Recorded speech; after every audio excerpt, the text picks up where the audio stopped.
ഏകദേശം 2,50,000 എന്ത് ചെയ്തിട്ടുണ്ട്, ശ്വേതയ്ക്ക് സ്കോളർഷിപ്പ് കിട്ടിയിട്ടുണ്ട്. ടീച്ചറാണല്ലോ, അക്കൗണ്ടിങ്ങിന് നല്ല സ്കോപ്പും കാര്യങ്ങളൊക്കെ ഉണ്ട് അവിടെ. ഹായ്. ഹായ്. ഹായ്. പേരെന്താണ്? എൻ്റെ പേര് ആൻഡ്രോ. എൻ്റെ പേര് മഞ്ജുഷ മതാരാമൽ. എൻ്റെ പേര് സിൻഡ്രേല പോൾ. എൻ്റെ പേര് അഖിൽ. ദേവസുധ. റോഹിത്. ഏത് യൂണിവേഴ്സിറ്റി ഏത് കൺട്രിയാ? University of Hertfordshire. UK ആണ് കൺട്രി അല്ലേ? കവൻട്രി ആണ്.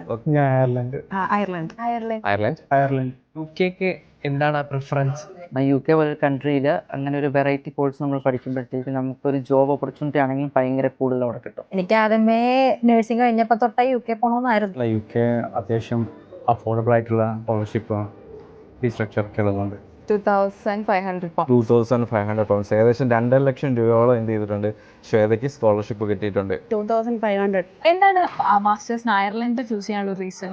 എൻ്റെ കോഴ്സ് സ്പെസിഫിക് ആയിട്ട് ഞാൻ നോക്കി പോയതാണ്. പിന്നെ UK എനിക്ക് താല്പര്യം ഇല്ലായിരുന്നു.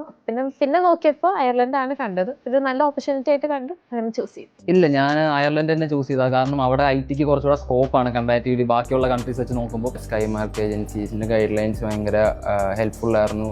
അവരെല്ലാത്തിനും ഇതിലും ഹെൽപ്പ് ചെയ്തു. എനിക്ക് ഇപ്പം ടോപ്പ് ടു ബോട്ടം പറയുകയാണെങ്കിൽ ആദ്യം തൊട്ടേ നമുക്ക് നല്ല രീതിക്കുള്ള സപ്പോർട്ടാണ് സ്കൈ മാർക്ക് തന്നത്. ഒരു റേറ്റിംഗ് കൊണ്ട് പറയുകയാണെങ്കിൽ 5 out of 5 ഞാൻ കൊടുക്കുന്നതായിരിക്കും.